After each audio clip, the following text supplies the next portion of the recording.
Joined by Lori Moldauer. Welcome to the show. You're with the Park City Culinary Institute. We're so pleased to have you here this morning for our first Keep It PC segment. How are you? Good. Thank you for having us, Chelsea. Oh, I love talking food and about all the wonderful things that you have going on here in Park City. And gosh, I was checking out your website and I saw a comment on there, and I don't know if you heard earlier when Joe and I were talking, someone said, oh my goodness, this was better than powder skiing. And I was like, how's that possible? This must be pretty amazing if someone's saying that about your institute and all the wonderful classes that you offer. So first off, what inspired you to start a culinary institute right here in Park City? Well, two things. I had gone to Cordon Bleu in Paris, and I had spent 6 months there, came back to New York, and was really disappointed with the quality of culinary education here in this country. I wasn't planning on doing anything about it, but then when I moved to Park City, I heard people saying that, you know, we needed programming, we needed something during the mud season, and we needed to become a destination for education, for gourmet experiences, and we really should have a culinary school here. Mm-hmm. And it just occurred to me that, you know, I had seen what it should look like.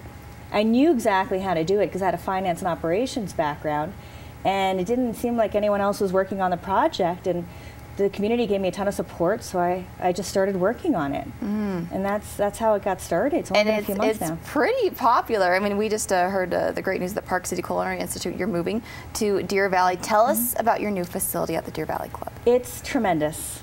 We are possibly the first ski-in, ski-out culinary school in the country. We are right on Royal Street, next to Stein Eriksen and all those great restaurants up at Silver Lake. And the Deer Valley Club has a restaurant facility that we're going to use. We have a demonstration kitchen, a huge space where we can have people watch the chefs cook, and then we have a restaurant area where we can have dining and more classes. We have an outdoor patio, so we'll be doing hibachi classes with one of our Japanese chefs this summer. We've got a lot planned for it. It's a beautiful facility. Wonderful. And talking about hibachi and some of the other classes that you're offering, give us kind of a rundown of some of the themes you have going on for your classes. Well, next week on Wednesday, we're doing Asian tapas. I guess there is a bit of an Asian theme. It's just so popular. It kind of is. Small bites, bold flavor.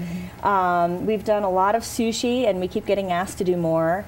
We'll be doing a tour through the Middle East, a tour through India, pasta making. Our wine discovery club is going to be quite unique, and one of the wonderful things about what we've been able to do is we did secure a liquor permit for special use for educational and scientific use, and so we can actually purchase wines from outside of the state, and we can taste those wines. And our Wine Discovery Club is actually going to taste wines that you can't buy in Utah, and then identify the ones that we really want Utah to start buying and lobby the state to purchase those wines. We'll actually have an impact on what kind of wine you can buy when you go to the liquor store in Utah. Wow, that's amazing, the influence that you're going to have in terms of our own culinary background here in Utah.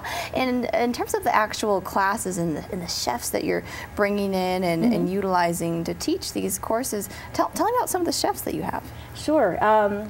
What we're doing is we're highlighting the best chefs in town and bringing in chefs from out of town too. We brought in some chefs from San Francisco this past weekend. But what I've done is I've gone to different restaurants. If I really think the food is at a level that should be part of a class at a culinary institute, I speak with the chef and I bring them in, and we've got a ton of interest from the local chefs.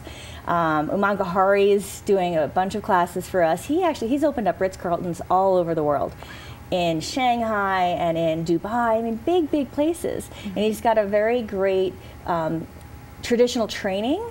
He did a soups and stocks class, and that was the first time since Cordon Bleu in Paris in 6 years that I had the experience of the aromas of Cordon Bleu when he did his soups and stocks You're class. like, this guy's got it, if that was that similar. It was tremendous. And then we've got Riker Brown from Sundance. He's going to be coming in the second week of April and doing a class that Friday. Some of the best chefs in town are going to be involved. We've got Yu Yamamoto from Montage Deer Valley. He's already done several classes. You have quite the lineup, Lori. We're trying to get everyone. I mean, really, if there's any chef out there who is interested in teaching, they should call me, because I do want to talk to them. I am not going to put any chefs on that are like Rachel Ray. We're not going to waste our time with that. If they're She has her place and her spot and everything, but you're looking for something a little different. Something at a much higher level. I mean, no Emerald stuff where you're just throwing stuff in a pot and it's messy and you say bam and it's entertaining. That's Food Network. What we're trying to do is really experience foods that are at a higher level, the kind of foods that you really want to see more of here in Park City. And we certainly do and will, especially with your classes going on. So you mentioned your time in Paris. Tell me the differences that you see between the way, I guess, the chefs in Paris work versus those in America. They're quite striking, actually. Quite. We were really lucky at Cordon Bleu to have chefs. Many of them were third-generation chefs. They took pride in what they were doing. They started at a young age, and to the day they, like look at Jacques Pepin. He's now in America, but he's still perfecting his trade. And I remember coming back. I'd come back to New York, and I sat in on a class at the most expensive culinary school in the country. I was on such a high coming back from Cordon Bleu, I almost did it again. I was going to sign up for another 6 months of classes. And the first class they took me into, they were teaching how to make French toast. They were putting a piece of bread in batter and shoving it up against the side of a mold. And that was maybe like a bell and whistle, but really there was nothing there that I didn't already know. And they said, well, if you're not happy with that class, we'll take you to another. And that class was the same pastry we had done in Paris. So I got to see side by side. In Paris, we made this pastry. It's kind of like lady fingers around the border of a pastry with mousse on the inside. And the chefs in Paris, each line, each lady finger had to be perfect. Parallel. It is so hard to no go bubbles. up against Parisian chefs. It's just an insane. But you're saying that here it was just huge differences. Huge. What was in Paris, where we started each line and we piped it, we tucked it under on both sides, and the last one had to look like the first because you're going to roll it. And your batter's deflating. You've whipped up egg whites and it's falling apart. The color's changing, the consistency. You've got thick lines that are starting to melt into tiny lines. It's not easy. I came back to New York, the same pastry, a chef who was my age, who might have worked for a year and a half in a restaurant, did zig, zig, zig, zig, zag. You guys get the point, now you do it.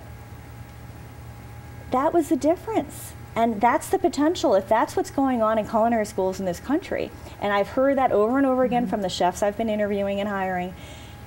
We've got so much potential. Wow, and so far to go, it sounds like, and you're bringing all those wonderful chefs here to teach us, gosh, that higher end cooking, and maybe we can compare to those chefs in Paris. So that's so wonderful. I want to know what's next for you guys. You have so much going on right now. Well, we're rolling out our professional program in the next few months. So we started with recreational classes. And the recreational classes are great to get exposure, but really we want to have a professional program, and there's been a ton of interest for that. I've been trying to make sure that if we do it, they're job secured. And at first people would say, oh, I'd hire 3, I'd hire 4. Top restaurants in Park City have said that. So I was filling up the class knowing that if people did well, they'd have a job. And then a chef who manages several restaurants in town said, I would take 30. So now we've got to think a little bit bigger than we were thinking. So we're going to roll out a professional program. We're going to do a farm-to-table program on Wednesdays with Zoe's Garden. Oh, wonderful. They're going to bring whatever is at the peak that week. So each Wednesday, if it's peach week, they're going to come with their peaches, and they have 16 varieties of them, and we'll have a free tasting. And so anybody who is out mountain biking up at Deer Valley can come over in the afternoon and taste 16 varieties of peaches and actually figure out what the difference is, or strawberries. I mean, you don't see different varieties of strawberries at the grocery, so it's a real education to be able to see the different strawberries that are out there. And then that night, we'll do a demonstration using that ingredient. What are you going to cook with peaches? I just have to know. Do you know yet? Do you have any ideas? I love peaches. Peaches are awesome. And we're definitely going to have to do some great things. We'll be grilling them because we'll have our big outdoor patio where we can grill. We have not designed the menu yet because it's still a few months away. Yeah, it is. Oh, I said to know. I'm like, oh, I love those peaches. Oh, so much fun. We'll be sure to check out her website to get all the updates. If anyone in our audience right now is curious as to, how they can take some of these classes, they can do them individually, as a group, I'm sure. How do they do that? Yes. So you can go to our website to see what classes are available. We've gotten a ton of interest from special groups and parties and corporate events, birthdays. Oh, that's great. Birthday parties, that'd be so much fun. Girls' night out. Yeah, there's so much potential. We're already organizing a ton of events. We've got some coming up next week. So whether you want to get together with your friends and have a private party, and you could choose the type of cuisine you want, or if you like what we have posted and you just want to come to one of our classes, you can register online or register by calling the number on our website.